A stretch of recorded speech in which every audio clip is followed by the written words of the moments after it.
buat teman-teman yang dari kemarin mungkin gimana kabarnya. Rizky Firdaus Wijaksana atau yang lebih dikenal dengan nama Uus adalah stand-up komedian yang kerap mengeluarkan pernyataan-pernyataan kontroversial. Hal ini terlebih bagi umat muslim kalangan tertentu. Beberapa tahun yang lalu, ia dihujat oleh banyak netizen karena pernyataannya yang dianggap menghina Habib Rizik Syihab.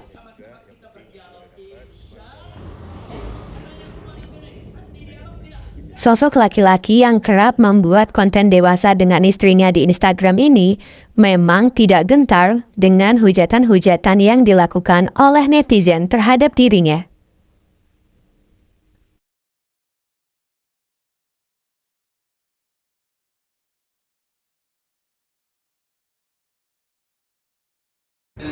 Meskipun sudah kerap dirujak oleh netizen, tetapi pernyataan-pernyataan kontroversialnya tidak berhenti sampai di situ. Ia bahkan kerap menyorot ulama-ulama yang ada di Indonesia. Nggak tahu siapa pelakunya juga, yang penting udah dapat, cuman dalam. Ia juga terkenal kerap menyindir para artis senior yang berlaga di depannya. Iya, setahun. Saya 1 episode. Karena jok saya dimatiin terus. Sama siapa tuh? Wah, kan di sana ada pesaingnya. Tidak boleh ada yang lebih lucu dari pemeran utamanya. Kebiasaannya mengomentari para ulama dan tokoh-tokoh besar di Indonesia kembali disorot ketika kedatangan dari Habib Umar bin Hafidz yang beberapa hari ini menjadi trending topik di Indonesia. Anda tentunya sudah tahu dong siapa Habib Umar. Ini dia jawaban menarik dari Habib Umar ketika diberi pertanyaan oleh Faang Ben Wali terkait bid'ah musik. Cara bagaimana kami memanage iman kami ya Habib. Oke. Syukran ya Habib. Terima kasih Pak. Assalamualaikum. Assalamualaikum. Oh iya Habib. Satu ada permintaan lagi. Kalau boleh, Habib jangan setahun sekali datang ke sini. Tapi kalau boleh Habib datang setiap hari ke kami ya Habib. Nahnu nuhibbukum ya Habib. Nahnu nuhibbukum ya Habib. Allahumma salli, Allahumma qalbi mustaqil tarim. Salak bijahil Habib, salak bijahil Habib. Ziarah tarim, ya tarim mu'alaha, ya tarim mu'alaha, ya tarim mu'alaha. Assalamualaikum warahmatullahi wabarakatuh. Waalaikumsalam warahmatullahi Habib wabarakatuh. Jindan, punten diberitahu Habib Umar bahwa beliau ini adalah salah satu vokalis, salah satu band besar di Indonesia, nama bandnya Wali. Wali, Habib.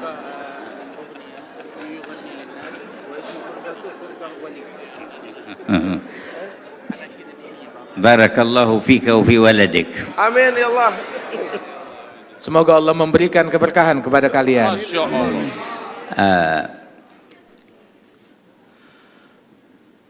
ما ذكرتموه فإن ذاكر الله في الغافلين بمنزلة الصابر في الفارين والذي يستمسك بطاعة الله في موضع يعصى فيه يكون أجره كبير. Apa yang engkau sebutkan itu disebutkan oleh Rasul SAW tentang fadilahnya orang yang ingat kepada Allah di tengah khalayak yang lupa kepada Allah Ta'ala. Maka orang yang ingat dan berzikir kepada Allah di tengah khalayak tersebut itu ibaratnya bagaikan orang yang tetap teguh berjihad di jalan Allah di tengah orang-orang yang kabur melarikan diri daripada perjuangan dan jihad tersebut. Dan pahalanya besar sekali orang itu. لا تجر المعصية ولا تجر نفسك على المشاركة فيها وتمنى للعاصي أن يكون من التائبين والمهتدين. Kita jangan pernah menyetujui suatu kemaksiatan dan jangan pernah ridha akan suatu kemaksiatan pada diri kita ataupun pada orang lain, akan tetapi juga sebisa mungkin kita membimbing orang lain, merangkul orang lain untuk lebih dekat kepada Allah Subhanahu wa taala dan menempuh jalan hidayat dan tertarik kepada kebaikan. ومهما رجوت أن ينتفع بك أحد أو تكف بعض الشر أو تقرب أحدا إلى الخير فانوي هذه النية لتحصل لك الدعوة إلى الله. Dan manakala engkau bisa menarik seseorang kemudian ataupun melakukan daripada kebaikan-kebaikan tersebut, niatkan apa yang kita lakukan ini di dalam profesi kita itu menjembatani sebagai media untuk berdakwah di jalan Allah Subhanahu wa taala. وإذا لم يتيسر لك شيء من ذلك وخفت على نفسك فرتب لنفسك ترتيب أن تكون في مكان لا خوف عليك فيه. Apabila kita dalam posisi kita bisa melakukan itu, keberadaan kita di tengah-tengah mereka bisa menjadi dakwah, mengajak orang untuk menjadi lebih baik, maka alhamdulillah. Tapi kalau tidak bisa, malah kita terbawa menjadi insan yang lebih buruk, maka hendaknya kita menghindari daripada situasi-situasi yang demikian. أما التوبة إلى الله فلا تبخل بها عن نفسك ولا تتقاعس عنها ولا تتكاسل، فإنه ما مراد عدوك منك في إيقاعك في المعصية إلا بعدك عن الله تبارك وتعالى، وما مراد الله من فتح باب التوبة إلا خذل عدوه وتقريبك إليه. فكما أنك عدت إلى الذنب فعد إلى التوبة ولا تكسل عن ذلك واستمر، فإذا علم الله فيك الصدق جاء وقت يحول بينك فيه وبين المعاصي ويوفقك للثبات. Adapun untuk bertaubat dan kembali kepada Allah Subhanahu wa taala, maka jangan pernah berhenti ataupun menjadi malas-malesan untuk taubat dan selalu kembali kepada Allah Subhanahu wa taala sebanyak apapun dosa kita dan kesalahan kita, dan sesering apapun kita balik lagi kepada kemaksiatan. Sebab syaitan itu dia punya misi untuk selalu menjebloskan seseorang dalam kemaksiatan. Dan setan ini musuhnya Allah Ta'ala. Dan Allah Ta'ala bukakan pintu taubat seluas-luasnya untuk menggagalkan upaya syaitan.